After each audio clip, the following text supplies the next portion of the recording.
अस्सलाम वालेकुम रहमतुल्लाहि व बरकातुहू। आप देख रहे हैं मेरा फेसबुक और यूट्यूब चैनल और मैं हूं गुलाम नबी मद्दी। आज 24 दिसंबर 2022 है और आज दिन है हफ्ते का।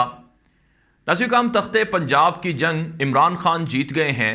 पीडीएम इत्तिहाद और पीडीएम हुकूमत नाकाम हो गई है और वो ये जंग हार गई है। आप जानते हैं इमरान खान ने 23 दिसंबर जुमे के रोज़ पंजाब असम्बली तहलील करने का ऐलान किया था। पंजाब असम्बली की तहलील से पहले नून लीग ने पीडीएम ने दावे किए थे कि अगर इमरान खान इलेक्शन कराना चाहते हैं तो वो पंजाब और केपी की असम्बलियां तोड़ दें। जब इमरान खान ने पंजाब और केपी की असम्बलियां तोड़ने का ऐलान किया तो पीडीएम इत्तिहाद अपने ऐलानात से मुकर गई और मुनाफकत जाहिर करते हुए कहा कि ये सियासी तौर पर पाकिस्तान में इंतशार पैदा करने की कोशिश है और पंजाब असम्बली की तहलील रुकवाने के लिए पीडीएम इत्तिहाद की जानिब से अदम एतमाद की तहरीक पेश कर दी गई और उससे पहले एतमाद के वोट का हुक्म दिलवाया गया गवर्नर पंजाब के ज़रिए से। अब नाज़रीन किराम, फिर रात के अंधेरे में शब खून मारा गया पंजाब की हुकूमत पर, इमरान खान की हुकूमत पर, और एक गवर्नर जिसकी कोई हैसियत नहीं है उसके ज़रिए से पंजाब के वज़ीर आला को डी नोटिफाई कर दिया गया। अब ये मामला गुज़श्ता रोज़ अदालत में चलता रहा। लाहौर हाई कोर्ट के अंदर इस मामले की समाअत होती रही और आखिर में नतीजा ये निकला कि लाहौर हाई कोर्ट को एक हल्फनामा दिया गया। लाहौर हाई कोर्ट ने उससे पहले ये कहा कि हम मामले को बैलेंस करना चाहते हैं, जिससे ये बात साबित हुई कि पाकिस्तान एक हाइब्रिड किस्म के मार्शल लॉ के अंदर है। उसे आप जुडिशल मार्शल लॉ भी कह सकते हैं, क्योंकि नाज़रीन किराम, जो इमरान खान के ख़िलाफ़ अप्रैल के महीने में पाकिस्तान की सुप्रीम कोर्ट ने और इस्लामाबाद हाई कोर्ट ने जो रोल प्ले किया, अगर वो ना होता तो अब तक ये चीज़ें ना होती। पाकिस्तान बहुत से मसाइल का सामना कर रहा है और 8 महीनों में क्या कुछ हुआ है वो मैं आगे चलकर आपको बताऊंगा। तो जो कुछ अब तक हो रहा है या हुआ है उसकी जिम्मेदारी एक तरह से पाकिस्तान की अदालतों पर भी है, जिन्होंने मुजरमों के इक़दामात को सपोर्ट किया और इमरान खान जो कि एक सिटिंग वज़ीर आज़म थे उनके फ़ैसलों को रिवर्स किया। इमरान खान ने असम्बली तोड़ दी थी, नए इलेक्शन का ऐलान कर दिया था। अगर उसी पर चला जाता तो अब तक पाकिस्तान में ये हालात ना हुए होते, ना अरशद शरीफ जैसे बहादुर सहाफ़ी शहीद होते, ना ही पाकिस्तान को 30 अरब डॉलर का नुकसान होता, ना ही पाकिस्तान के 17 अरब डॉलर के जो असासे थे वो तबाह होते, ना ही पाकिस्तान में 75 साला महंगाई का रिकॉर्ड टूटता, ना ही पाकिस्तान में दहशत गर्दी आती, ना ही कराची जैसे पाकिस्तान के सबसे बड़े शहर के अंदर अब तक जो 200-300 के करीब लोग फायरिंग या स्ट्रीट क्राइम में मर चुके हैं वो ना मरते। इसका ज़िम्मेदार कौन है? इसके ज़िम्मेदार वो तमाम लोग हैं जो पाकिस्तान के अंदर रजीम चेंज ऑपरेशन के आलाकार रहे, सहूलतकार रहे। और अफसोस की बात यह है, इमरान खान ने गुज़श्ता रोज़ भी ये बात कही है कि अभी भी पॉलिसियों का तसलसल उसी तरह से जारी है। किसी को कोई फ़िक्र नहीं है कि पाकिस्तान के साथ हो क्या रहा है, अवाम के साथ क्या हो रहा है। अगर ये इसी तरह से चलता रहा तो एक के बाद एक पाकिस्तान के अंदर मसला खड़ा होगा। नाज़रीन किराम, इस वक्त जो सियासी तौर पर हलचल है वो जारी है। पीडीएम इत्तिहाद इलेक्शन नहीं करवाना चाहता है। उनका दिल ये करता है कि हम 1 साल के बाद भी इलेक्शन में ना जाएं, यानी जो आइनी तौर पर इलेक्शन होने हैं, ज़्यादा से ज़्यादा अक्टूबर तक असम्बलियाँ चल सकती हैं, अगस्त या अक्टूबर गालिबन, तो उसके बाद इलेक्शन करवाने चाहिए। लेकिन ये हुकूमत चाहती है, पीडीएम इम्पोर्टेड हुकूमत, कि अगला साल भी हम इसी तरह से ले लें, यानी मज़ीद 1.5-पौने 2 साल तक हम हुकूमत करते रहें और ढंढोरा ये पीटेंगे कि पाकिस्तान के ख़जाने में पैसे नहीं हैं, अब इलेक्शन कैसे करवाएं, अरबों रुपए इलेक्शन पर लगते हैं, इतने पैसे तो हैं नहीं इलेक्शन कराने के, लिहाजा बस जो हमारी हुकूमत है यही चलती रहे और अवाम इसी को कबूल करे। और अवाम अब भेड़ बकरियां हैं, ग़ुलाम हैं, उनकी कोई हैसियत नहीं है। ये प्लान है पीडीएम का। लेकिन नाज़रीन किराम, जो इमरान खान हैं उन्होंने पिछले 7 से 14 दिनों के अंदर उन लोगों को भी एक्सपोज कर दिए हैं जो अब तक न्यूट्रलिटी का दावा कर रहे थे, और इमरान खान ने बेनकाब कर दिए हैं कि पाकिस्तान का मंजरनामा कहाँ कहाँ पर खड़ा हुआ है।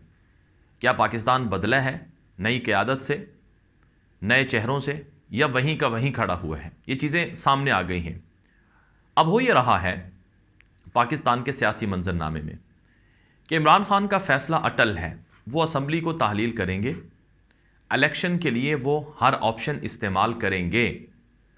इस सिलसिले में अगरचे 10 दिन जनवरी के दिए गए हैं कि अगले 10-11 दिनों तक असम्बली को ताहलील नहीं किया जाएगा, पंजाब असम्बली को, लेकिन जो एतमाद का वोट है वो उससे पहले ले लिया जाएगा। परवेज़ इलाही एतमाद का वोट पंजाब असम्बली में लेंगे, और इस हवाले से स्पीकर जो पंजाब असम्बली हैं उन्होंने ये बात कही है कि हमारा सबसे पहला काम यही है कि हम एतमाद का वोट करें। अब इस सिलसिले में जो तहरीक इंसाफ के खिलाड़ी हैं, MNA MPA हैं, और इसी तरह से काफ लीग के जो MPA हैं, इनको कह दिया गया है कि वो हर हाल में लाहौर में रहें और किसी भी वक्त असम्बली का इजलास होगा उसमें वो एतमाद का वोट दें। अगर परवेज़ इलाही एतमाद का वोट लेने में कामयाब हो जाते हैं तो फिर जो असम्बलियाँ हैं वो डिज़ोल्व कर दी जाएंगी।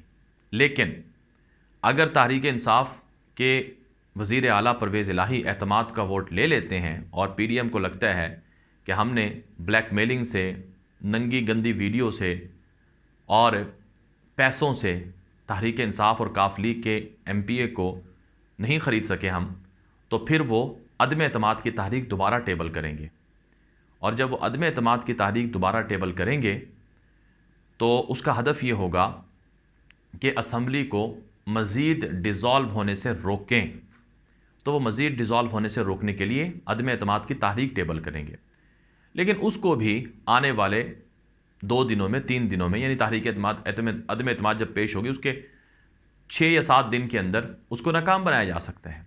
लेकिन फिर भी वही, यानी एतमाद का वोट अगर परवेज़ इलाही जीत जाते हैं, अदम एतमाद की तहरीक आ जाती है, उसे भी नाकाम कर दिया जाता है, तो इसका मतलब क्या होगा कि इमरान खान जीत गए हैं और फिर असम्बलियाँ डिज़ोल्व हो जाएंगी। नतीजा असम्बलियों की तालील की सूरत में निकलना है। अब यहाँ पर एक ऑप्शन और भी है कि अगर एतमाद का वोट परवेज़ इलाही नहीं जीत सकते हैं तो फिर क्या होगा? परवेज़ इलाही वज़ीर आला नहीं रहेंगे।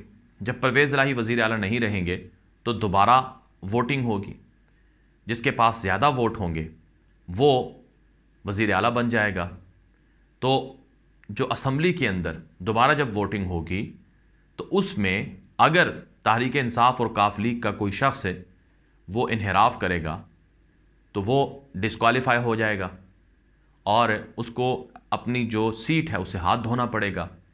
और शायद नज़ीर चौहान जैसे MPA के बाद और बाकी लोटों के बाद किसी और में इस तरह की हिम्मत नहीं है कि वो ये काम करें। लेकिन फिर भी अगर फ़र्ज़ करें कर लेते हैं, लोग बागी हो जाते हैं, बिक जाते हैं, प्रेशराइज हो जाते हैं, तो फिर दोबारा इलेक्शन होंगे पंजाब की उन सीटों में जहाँ जहाँ से लोटे हुए हैं उनकी जगहों पर, और वो इलेक्शन वाज़े तौर पर इमरान खान जीत जाएंगे। और फिर हमजा शहबाज अगर इस दौरान 1 या 2 महीनों में वज़ीर आला बन भी जाते हैं तो फिर दोबारा उनकी वज़ारत आला गिर जाएगी। तो ये एक चक्कर चलता रहेगा और इस चक्कर के अंदर पंजाब भी पिसेगा, पाकिस्तान भी पिसेगा, और नुकसान तो वैसे ही पाकिस्तान का अब तक हो रहा है। तो इसलिए इमरान खान तख्ते पंजाब की जंग भी जीते हुए हैं और वो पाकिस्तान की सियासत की जो जंग चल रही है 8 महीनों से वो भी जीते हुए हैं। याद रखिए नाज़रीन किराम, इमरान खान बाकी सियासतदानों की तरह कोई रिवायती सियासतदान नहीं है।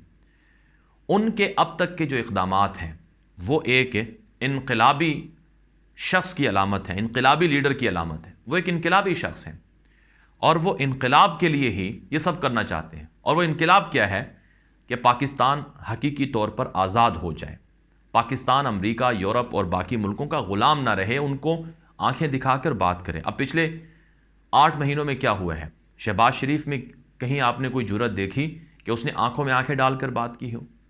आज पाकिस्तान का वेस्टर्न बॉर्डर वो जंगज़दा हो चुका है। कभी अफ़गानिस्तान से हमले होते हैं, कभी पाकिस्तान के अंदर जाकर हमले हो जाते हैं। कल इस्लामाबाद में दहशतगर्दी का वाक़या पेश आ चुका है और जो कुछ जराइम हो रहे हैं वो आपके सामने है। पाकिस्तान के दोस्त दूर हो गए हैं पाकिस्तान से, चाइना, सऊदी अरब, बाकी मुल्क सरमायाकार भाग गए हैं। और अब तो पाकिस्तान के अंदर मईशत का इतना जनाजा निकल गया है कि जो एक्सपोर्ट्स 30 अरब डॉलर इमरान खान के दौर में थी, वो अगले साल वो 20 अरब डॉलर भी नहीं होंगी। इतना नुकसान हो गया है। और जो टैक्स रेवेन्यू FBI रिसीव करती थी तकरीबन नाज़रीन किराम 6000 अरब रुपया, पाकिस्तान की तारीख का सबसे बड़ा रिकॉर्ड था कि 6000 अरब रुपया पाकिस्तान ने टैक्स कलेक्शन में जमा किया। और अब जो टैक्स कलेक्शन है वो 6000 अरब क्या, वो 5000 अरब रुपये भी नहीं होगा। और अभी भी 350-400 अरब रुपये अपने हदफ से FBI पीछे है। और फिर जो IMF है उसका डंडा अलग है, ख़जाना खाली है, कर्ज़े कहाँ से अदा करें कोई पता नहीं है। बिजली, जो सब्ज़ी के ट्रक हैं, गंदम और बाकी ज़रूरत की चीज़ें हैं वो हम बाहर से मंगवा नहीं रहे हैं। तो पाकिस्तान तो सब कंगाल भी हो चुका है, दिवालिया भी हो चुका है, तबाह भी हो चुका है। इसका ज़िम्मेदार कौन है? इसका ज़िम्मेदार यही इम्पोर्टेड हुकूमत और इनके सहूलतकार और इनके आलाकार हैं। इमरान खान के दौर में पाकिस्तान की मुआशी जो ग्रोथ थी तमाम मसाइल के बावजूद 6% थी, जो किसी के दौर में भी नहीं रही है।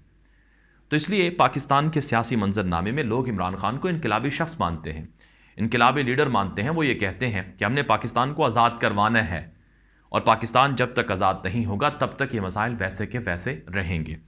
ये अब तक की बड़ी डेवलपमेंट थी पाकिस्तान के सियासी मंजरनामे के हवाले से। अपनी राय ज़रूर दीजिएगा और इस तरह की वीडियो जानने और देखने के लिए आप हमारा YouTube चैनल गुलाम नबी मद्दी है उसे फॉलो कर लें। इजाज़त दीजिए। अस्सलाम वालेकुम रहमतुल्लाहि व बरकातहू।